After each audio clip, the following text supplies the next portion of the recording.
우리에게는요, 김치라고 하는 음식이 익숙합니다. 그리고 사실 여기에는 살림을 제법 이렇게 잘 하시는 분들이 많이 계셔서 이 질문이 뭐 적당치 않을 수도 있지만, 김치라는 음식이 유명하고 익숙한 만큼 김치에 대해서 잘 알고 있나? 생각을 해보면은 사실 김치를 담궈봐라 그러면은 담글 수 있을까 싶은 사람들도 이 자리에 더러 계실 겁니다. 익숙하고 유명하고 근처에 있는 것만큼 사실 우리가 잘 알지 못하는 것들이 있는데, 이 누가복음 15장이 말하자면 그런 본문이라고 하는 생각이 듭니다. 세 가지의 비유가 등장하는 이 본문, 우리에게 잘 알려져 있는 본문이죠. 세 가지 비유, 99마리의 양을 두고 한 마리의 양을 찾아 나선 목자의 이야기, 9드라크마를 두고 1드라크마를 열심히 찾다가 찾아내서 주변 사람들과 함께 기뻐하는 여인의 이야기, 그리고 탕자라고 알려진 우리의 그 유명한 아버지의 이야기. 이 세 가지 이야기가 우리에게 무척 잘 알려져 있고, 특별히 탕자의 이야기는 관용어구로 일반 상식 사회 속에서도 쓰일 만큼 우리에게 잘 알려져 있는 이야기입니다. 근데 우리가 이 말씀을 누구에게 왜 했는지도 잘 모른다라고 제가 송구영신 때도 문제 제기를 했던 기억이 납니다. 그때 들으셨던 분들은 기억하시겠지만, 우리가 다시 한 번 더 오늘 말씀을 받기 위해서 문제 제기를 하는 측면에서 누구에게 왜 이 이야기를 주신 걸까? 본문 1절부터 3절까지를 빨간색 하이라이트에 주목하면서 읽어보시죠. 함께 읽습니다. 시작. 세리들과 죄인들이 모두 예수의 말씀을 들으려고 바리새파 사람들과 율법학자들은 투덜거리며 말하였다. 이 사람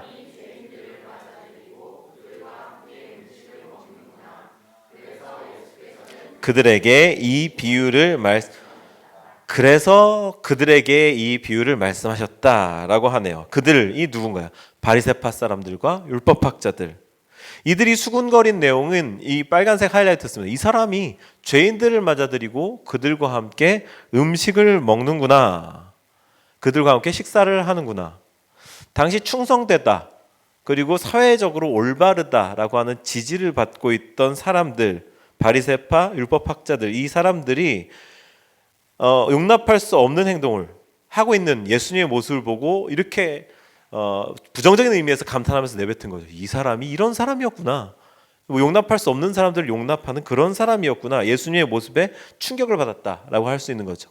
이들의 이런 충격받는 인식을 살펴보기 위해서 당대의 문화를 조금 살펴보자면, 식탁에 관한 문화, 여러 가지 당시의 사회상을 볼 수 있는 유대 문헌들에서는 사람들이 누구와 식사하는가, 즉 식탁에 초대하는 사람들이 누구인가를 통해서 이 사람들이 식탁을 그 사람이 어떤 사람인지를 결정할 만큼 식탁에 초대하는 사람들을 무척 중요하게 생각했다라는 걸 알 수 있습니다. 심지어 외경, 이 집회서라 그러는 외경에서는요, 아무나 초대하지 말라라고 하는 그런 조언이 있었을 정도니까, 이게 이들로서는 사회적인 관습에서 옳은 거야라고 생각하는 그런, 우리로 따지면 속담, 그보다 더 훨씬 더 의미 있는 격언, 자신들이 믿고 따르는 유대교 성경, 유대교의 이 경전, 그들 속에서도 이 초대할 사람이 누군지를 가려내라라고 하는 것은 이들에게 무척 중요한 지침이었습니다. 만약 당시에 자기계발서가 존재했다면 베스트셀러들의 제목은 이런 것들 아니었을까? 초대할 사람과 초대하지 않을 사람 구별하는 법, 뭐 좋은 사람 집에 초대받는 법, 초대 처세술, 뭐 이런 종류의 제목의 개발서들이 유행하지 않았을까라고 하는 엉뚱한 생각도 해보는 거죠. 사실 바리새파 사람들, 그리고 율법학자들이 더 탐욕스럽거나 더 못돼서 이런 생각을 했던 게 아닙니다. 우리는 복음서를 읽으면서 바리새파 사람들, 율법학자들이 예수님과 척을 찌고 있다는 그런 인식 때문에 이들을 대단히 악마적인 사람들로 생각하는 경향이 있는데, 아니에요. 사회 통념상 무척 올바른 사람들, 옳다고 생각되어진 사람들, 사회 고위계층 사람들, 누구나 다 부러워하는 그런 사람들이었거든요. 그들은요, 종교심을 따라서 그것이 하나님께서 좋아하시는 일일 거라고 배우고 익혀왔던 관습 속에서 거기에 충성했던 사람들입니다. 유대 성인 남성으로서는 오히려 이 상식을 따르지 않는 사람들이 불편했을 그런 것이 당시 사회의 분위기였다는 말이죠. 그런데 지금 세간의 이목을 끌고 있는 라이징 스타 예수라는 랍비가 와가지고 이런 율법을, 이런 사회 통념에 도전하고 있는 모습을 보이니까 거기에 불편한 마음, 그리고 저러면 안 되는데 라고 하는 그런 생각이 들었던 거죠. 여러 사람들의 마음속에, 그리고 사람들의 인식 속에 혹시 메시아일지도 몰라 라고 하는 기대가 확 올라오고 있는 사람이 자기들이 열심히 준수하고 있던 율법과 이런 것들을 확 뒤엎어버리는 것 같으니까 불편감과 복잡한 신경이 속에서 막 이렇게 요동치고 있었다라는 말씀을 드리는 거죠. 율법과 토라를 준수하며 소중히 여겨왔던 바리새파 사람들과 율법학자들에게는 불편한 일이었다. 급기야 예수님을 향해서 먹기를 탐하고 술을 좋아하는 자다라고 비난하기 시작한 거죠. 예수님이 정말로 먹기를 탐하고 술을 좋아하는 사람이어서 당대의 하층민들과 어울리면서 흥청망청했던 걸까? 그렇지 않음을 우리는 잘 알고 있죠. 예수님은 당시 사회 전반에 자리 잡혀있던 문화에 급진적인 도전을 던지신 겁니다. 그 급진적인 도전은 어울려야 할 사람과 어울리지 말아야 할 사람을 구분짓는 것, 사람과 사람을 계층짓는 것, 그 사람의 하나님께서 사랑하시는 본질적인 그 사람으로 바라보지 않고 그들의 배경, 그들의 행동을 가지고서 사람을 판단하는 그 문화, 그것에 정면으로 도전했던 겁니다. 심지어 그 갈라치기의 명분으로 율법, 토라, 하나님의 말씀, 신앙이 명분이 되어지고 있는 현실에 도전하신 거죠. 예수님은 다른 사람들이 보기에 의롭지 않고 지위가 낮고 하나님과 교제하기에 합당하지 않았던 사람들에게 명백하게 환대를 베풀고 있었다라는 것입니다. 제가 사실 오늘 다시 이 본문으로 설교를 하려고 마음을 먹었던 게 이 환대라는 단어 때문이거든요. 아무리 스스로 곱씹어 봐도 당연히 환대라는 단어를 너무 설명을 못한 것 같은 거예요. 제가 여러분들도 어떤 이야기를 나눠놓고 그 자리에 아쉬움이 남는 경우가 있지 않겠습니까? 그런데 그게 올 한 해 우리 공동체 가운데 회자되어야 할 개념과 가치라고 한다면 얼마나 더 아쉽겠습니까? 환대라는 단어가 저에게 그랬습니다. 저는요 이 고민을요 사실 며칠 사이에 벼락같이 한 게 아니라 지난 한 해를 지나면서 5월인가 6월 요때쯤에 조슈아 지프라고 하는 학자의 환대와 구원이라는 책을 읽으면서 이 환대라는 단어에 관심을 갖기 시작했어요. 환대가 어떤 말입니까? 자기에게 찾아온 손님을 그냥 맞이하는 것 정도가 아니라 아주 반갑게 최선을 다해서 맞이하는 것이 환대 아니겠습니까? 그래서 제가 그때 메모지에다가 웰컴 처치, 환대의 신학, 웰컴 공동체 이렇게 써가지고 모니터 한쪽 구석에 붙여놓은 게 벌써 반년 이상 된 그런 메모거든요. 그래서 25년 연말을 계속 준비해오고 26년 새해를 이렇게 기대해 오면서는 이걸 어떻게 우리 공동체의 설교 말씀으로 풀어내고 가치를 나눌 수 있을까 이렇게 되게 고민하면서 6개월, 7개월을 지나왔는데 마이크 잡고 한 8분 얘기했나 그러니까 억울한 거죠. 그래서 우리에게 환대라는 가치가 어떤 것인지를 좀 더 자세히 말씀을 드리고 싶었던 겁니다. 우리 공동체가 점차 수적으로 조금 늘어가면서 서로가 서로의 삶에 익숙해져가는 그런 공동체로서 신앙인 개인으로서 다시금 붙잡아야 할 그런 가치라고 생각이 되어집니다. 그래서 오늘 이 말씀 나누고 난 이후에 말씀 앞에 이 제목 앞에 환대라는 글자 앞에 누구도 부끄럽지 않은 우리 삶은 교회 공동체가 되기를 주님의 이름으로 축원합니다. 그래서 오늘 이 자리에서 이 환대하는 공동체가 되기 위해서 어떻게 하면 환대와 소망의 진실한 공동체가 될 수 있을까 조금은 구체적인 지침을 나눠 보고 싶은데요. 먼저는요. 주님께서 나를 죄인인 나를 환대하셨다는 사실을 기억하자라는 제안을 드립니다. 저를 한번 따라하실까요? 주님께서 나를 환대하셨다. 이 사실을 기억하는 여러분이 되시기를 바랍니다. 누가복음에는 크게 3번의 식사의 장면이 나오죠. 9장의 오병이어, 22장의 최후의 만찬, 24장의 에마오에서의 식탁. 이렇게 3번의 장면이 나오는데 3번 모두 주님께서 떡을 떼고 축복한다라는 설명 드렸었습니다. 근데 곰곰이 생각해 보면 이 3번 다 예수님께서 식탁의 주인 노릇, 호스트 노릇 하실 입장이 아니라는 그 배경들이 무척 흥미로운 겁니다. 주님은 당신께서 주인 노릇하지 않을 곳에 가서 일부러 호스트 역할을 하시면서 그 역할, 그 장면을 통해서 우리에게 무언가를 가르쳐주고 싶어 하셨습니다. 자신이 호스트 역할을 자처해서 하시면서 가장의 권한, 주인의 권한을 행사하신 거죠. 그리고 그분의 식탁에서 누구도 소외되지 않게 하셨습니다. 이게 환대라는 겁니다.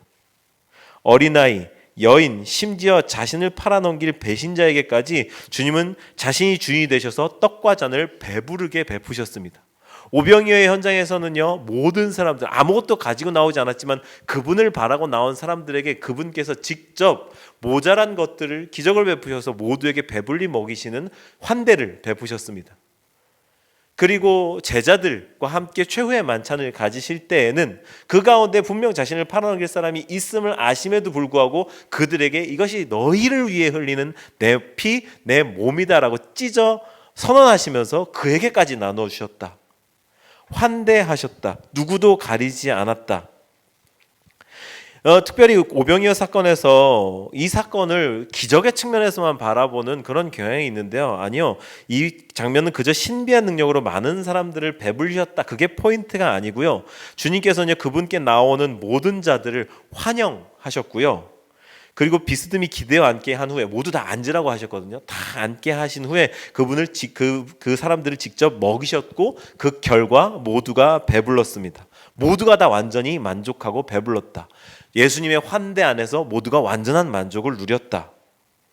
예수님이 2000년 전에 이들에게만 환대를 베푸신 게 아니라 지금도 그분께 나오는 모든 사람들에게 이러한 환대를 베풀고 계시며 가장 먼저 우리 스스로가 이 환대의 주인공이다라는 점을 기억하는 그런 우리 공동체가 되기를 주님의 이름으로 축원합니다. 이게 기억되지 않으면 다른 환대는요, 여러분들에게 수고스러운 일들밖에 될 수 없습니다. 왜? 하라고 해서 하는 일이니까.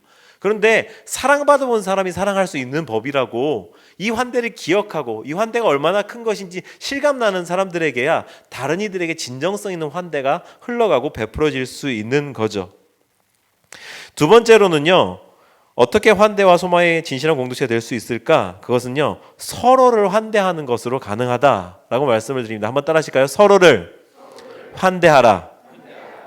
우리 여기서는 마태복음 말씀을 한번 봤으면 좋겠는데요. 마태복음 18장 21절로 22절의 말씀 화면 보고 한번 읽어주실까요? 시작. 그때 베드로가 말하였다. 주님, 내 형제가 나에게 자꾸 죄를 지으면 내가 몇 번이나 용서하여 주어야 합니까? 7번까지 하여야 합니까?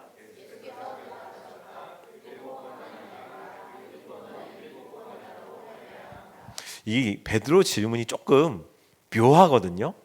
왜냐면요, 예수님께서 이 본문의 앞부분에서 용서에 대해서 말씀하시거든요. 용서에 대해서 스승께서 앞에서 쫙 말씀하셨는데 수제자란 양반 이렇게 책상에 손가락 탁탁탁 치고 있다. 예수님, 근데 몇 번까지 할까요?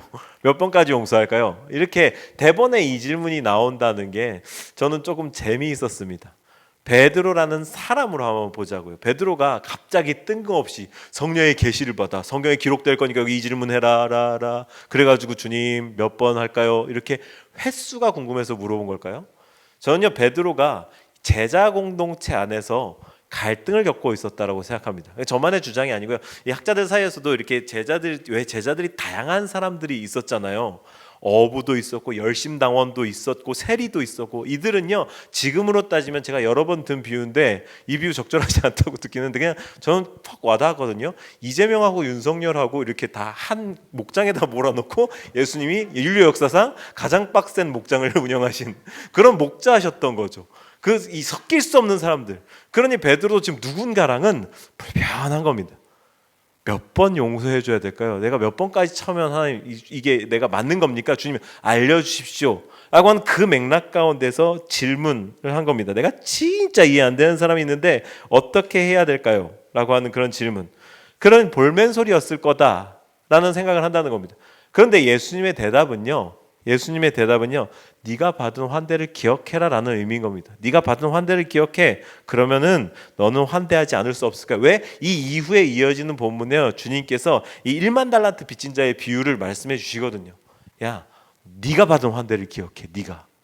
그러면 너 용서하지 않을 수 없을걸? 너는 1만 달란트 빚진 자야. 어떻게 이만큼 빚진 사람들한테 가가지고 이거 빚쟁이처럼 독촉하면서 내 나라 할 수, 그를 데리고 법정에 갈 수 있겠어? 네가 빚진 걸 기억해봐. 제 책꽂이에 정말 읽기가 주저되는 책이 한 권 있는데요. 왜 읽기가 주저되냐면 제목이요, 내가 좋아하지 않는 사람 사랑하기 라고 하는 책이에요.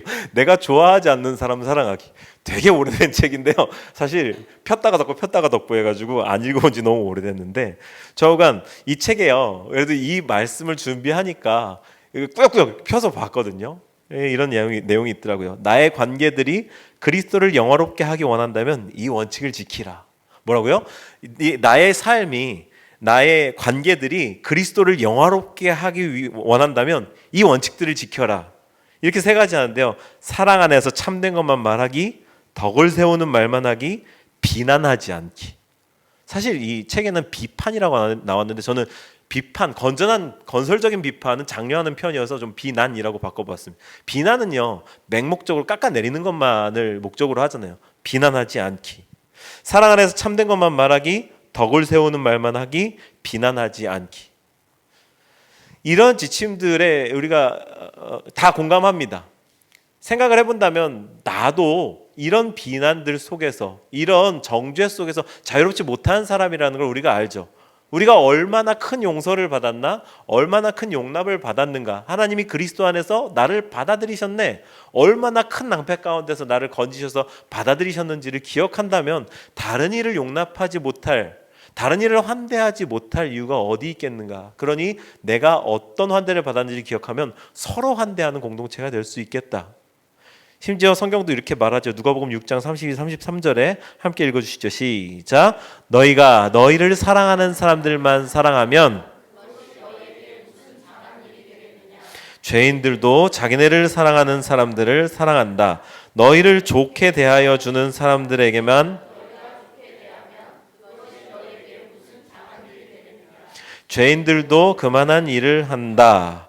이게 이제 우리가 서로 환대하는 공동체에서 한 걸음 더 나아가면서 마지막 세 번째 지침인 찾는 일을 환대하는 공동체가 되자라는 지침까지 발전하는 그런 근거가 된다고 말씀을 드릴 수 있겠습니다. 예수님께서는요, 하나님의 죄인을 향한 환대를 이 땅에 실천하러 오신 분이십니다. 믿으십니까? 누가복음의 세 가지 비유는 모두 잃어버렸다가 되찾은 주인의 기쁨에 대해서 말하죠. 근데 그 주인이 되찾은 그 기쁨이 말하자면 우리에게도 이제 숙제로 주어지는데, 우리의 태도가 어떠해야 되냐? 우리를 환대하지 않는 사람들에게, 우리를 선대하지 않는 사람들에게도 우리가 사랑을 베풀고 환대를 베풀 수 있는 그런 예수님의 환대의 정신, 예수님의 희생의 정신을 닮아야 된다라는 것을 보여줍니다. 누가복음의 세 가지 비유 살펴보면 이렇습니다. 목자는요, 그 잃었던 양을 어깨에 메고, 잃었던 양을 어깨에 메고 집에 돌아와서 벗들을 불러 모으고 함께 기뻐하자라고 합니다. 그 뛰쳐나갔던 양이 뭐가 좋다고, 뭐 그것을 뭐 어떤 짐승의 본능 막 이런 걸 연구하 그럴 필요도 없어요. 그냥 이거 비유의 말씀 속에서 주님께서 우리에게 명확하게 보여주시는 목자의 기쁨이 있는 겁니다. 그리고 잃어버린 양을 얼마나 사랑하시는지를 보여주고 싶은 그분의 마음을 보여주고 싶은 그런 비유인 겁니다. 어깨에 메고, 그 짐승을 어깨에 메고 왔다니까요. 냄새나고 털도 막 엉켜있고 오물 가운데서 뒹굴었던 그 짐승을 어깨에 메고 돌아와가지고 나와 함께 기뻐합시다, 잔치를 열고, 그 양을 위해서, 이걸 잡아먹어도 시원찮을 판인데 데리고 와가지고 이 양을 위해서 잔치를 열고 함께 기뻐하자. 여인은요, 동전을 잃어버렸다 찾은 일은 은밀한 일이지 않습니까? 그리고 이 말씀 들어보셔서 아시겠지만 열드라크마가 혼인지참금 정도의 성격이었다고 하지 않습니까? 그걸 잃어버렸다 찾은 거니 얼마나 기쁘겠는가? 예, 그렇겠죠. 그런데 개인적으로 일어났던 이 은밀한 일을, 드라크마를 찾은 이 은밀한 일을 가지고서 이웃들에게 알리고서 나와 함께 기뻐합시다, 내가 다시 이 한 드라크마를 찾았습니다, 얼마나 잃어버렸던 것을 기뻐하는 이 여인의 마음, 여인의 비유된 하나님의 마음이 보이냐 이 말입니다. 아버지가 활용점정이죠. 자격도 없는 이, 죄송합니다, 후레 자식에게 옷을 입히고 신을 신기고 가락지를 다시 끼우고 아들의 건설을 회복시키면서 이 살진 소를 잡아라, 잔치를 열어라, 내가 잃어버렸다 다시 찾은 자식이다, 기뻐하는 아버지의 마음. 정확하게 그 제목이 되어 있잖아요. 잃은 아들을 찾은 아버지의 비유라고. 탕자의 비유가 아니잖아요. 아버지의 마음에 대한 비유. 얼마나 잃은 자, 즉 우리를 표현으로 찾는 이들이 주님 앞에 길을 찾고 아버지를 찾게 되어서 하나님 앞에 돌아오게 됐을 때 그분이 얼마나 기뻐하십니까? 전도하자 이런 단순한 이야기가 아닙니다. 이것은요, 우리 이 개신교 문화 속에서 전도라고 하면 교회가 몸집을 불리는데 혈안이 되어 있는 어떤 행사들처럼 오해되는 경향이 있는데, 아니요, 우리 교회 이름처럼 여러분들 삶으로, 우리 삶 가운데 드러나는 가치들로 복음을 전하고 그런 삶을 살자라고 늘 도전을 드리는데요, 그 삶 가운데서 여러분들에게 다가오는 정말 주님이 필요하니, 주님을 찾아야 하느니 길을 찾고 있는 구도자들, 그들에게 환대를 베푸신 여러분들이 되시길 주님의 이름으로 축원합니다. 그러면 그런 분들은 자연스럽게 우리의 삶의 매력을 느껴서 그리스도인이 되게 되어 있습니다.